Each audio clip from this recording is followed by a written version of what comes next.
ಕನ್ನಡಿಗರಿಗೆ ಉದ್ಯೋಗ ಮೀಸಲಾತಿ ಕೊಡುವ ವಿಧೇಯಕಕ್ಕೆ ಸರ್ಕಾರ ತಾತ್ಕಾಲಿಕ ತಡೆಯನ್ನು ಹಿಡಿದಿದೆ. ನಿನ್ನೆ 3 ಬಾರಿ ಟ್ವೀಟ್ ಮಾಡಿ, ಒಮ್ಮೆ ಡಿಲೀಟ್ ಮಾಡಿ, ಮತ್ತೊಮ್ಮೆ ತಿದ್ದಿರುವಂತಹ ಸಿಎಂ ಕೊಟ್ಟಿರುವಂತಹ ಸ್ಪಷ್ಟನೆಯಾದರೂ ಏನು ಅಂತ ನೋಡೋಣ ಸಮಗ್ರ ನ್ಯೂಸ್ ಟಾಪ್ 9 ನಲ್ಲಿ. ರಾಜ್ಯ ಸಚಿವ ಸಂಪುಟ ಸಭೆಯಲ್ಲಿ ಕನ್ನಡಿಗರಿಗೆ ಖಾಸಗಿ ವಲಯದಲ್ಲಿ ಉದ್ಯೋಗ ಮೀಸಲಾತಿ ಕಲ್ಪಿಸುವ ವಿಧೇಯಕಕ್ಕೆ ಸಂಪುಟ ಒಪ್ಪಿಗೆ ನೀಡಲಾಗಿತ್ತು. ಇದನ್ನ ಜಾರಿಗೆ ತರುವುದಾಗಿ ನಿನ್ನೆ ಸಿಎಂ ಸಿದ್ದರಾಮಯ್ಯ ತಿಳಿಸಿದ್ರು. ಆದರೆ ಖಾಸಗಿ ವಲಯದಲ್ಲಿ ಕನ್ನಡಿಗರಿಗೆ ಉದ್ಯೋಗ ವಿಧೇಯಕಕ್ಕೆ ತಾತ್ಕಾಲಿಕವಾಗಿ ತಡೆ ನೀಡಲಾಗಿದೆ ಅಂತ ಸಿಎಂ ಹೇಳಿದ್ದಾರೆ. ಸಿಎಂ ಸಿದ್ದರಾಮಯ್ಯ ಕಚೇರಿಯಿಂದ ಪತ್ರಿಕಾ ಪ್ರಕಟಣೆ ಬಿಡುಗಡೆ ಮಾಡಲಾಗಿದ್ದು, ಕನ್ನಡಿಗರಿಗೆ ಖಾಸಗಿ ವಲಯದ ಸಂಸ್ಥೆಗಳು, ಕೈಗಾರಿಕೆಗಳು ಹಾಗೂ ಉದ್ದಿಮೆಗಳಲ್ಲಿ ಮೀಸಲಾತಿ ಕಲ್ಪಿಸುವ ಸಂಬಂಧ ಸಂಪುಟ ಅನುಮೋದನೆ ನೀಡಲಾಗಿದ್ದ ವಿಧೇಯಕವನ್ನ ತಾತ್ಕಾಲಿಕವಾಗಿ ತಡೆ ಹಿಡಿಯಲಾಗಿದೆ. ಮುಂದಿನ ದಿನಗಳಲ್ಲಿ ಈ ಬಗ್ಗೆ ಮತ್ತೊಮ್ಮೆ ಪರಾಮರ್ಶಿಸಲು ನಿರ್ಧರಿಸಲಾಗಿದೆ. ಹೀಗಾಗಿ ಈ ಅಧಿವೇಶನದಲ್ಲಿ ವಿಧೇಯಕ ಮಂಡಿಸದಿರಲು ನಿರ್ಧರಿಸಲಾಗಿದೆ.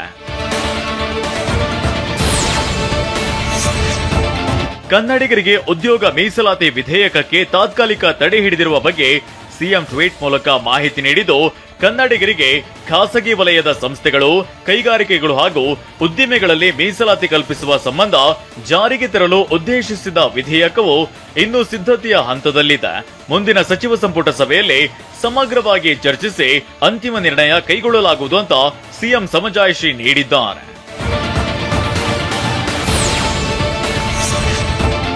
ಖಾಸಗಿ ಕಂಪನಿಗಳ ಉದ್ಯೋಗದಲ್ಲಿ ಕನ್ನಡಿಗರಿಗೆ ಮೀಸಲಾತಿ ವಿಚಾರ ಇಂದು 4 ಸಚಿವರಿಂದ ಜಂಟಿ ಸುದ್ದಿಗೋಷ್ಠಿ ನಡೆಯಲಿದೆ.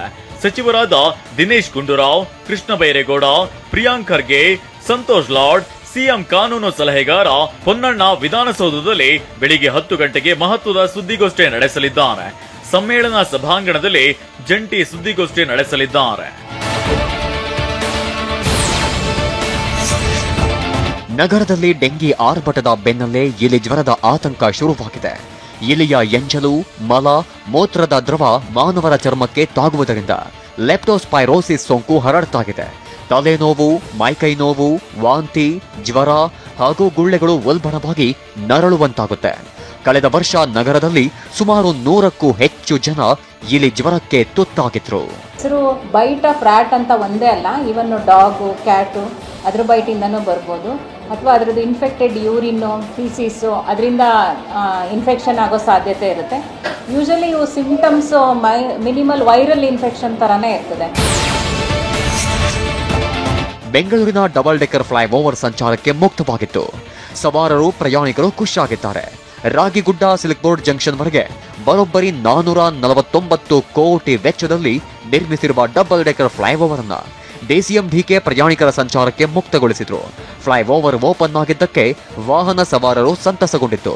ಸಿಗ್ನಲ್ ಇಲ್ಲದೆ ಸಂಚಾರ ಮಾಡಬಹುದು ಅಂತ ಹರ್ಷ ವ್ಯಕ್ತಪಡಿಸಿದ್ರು.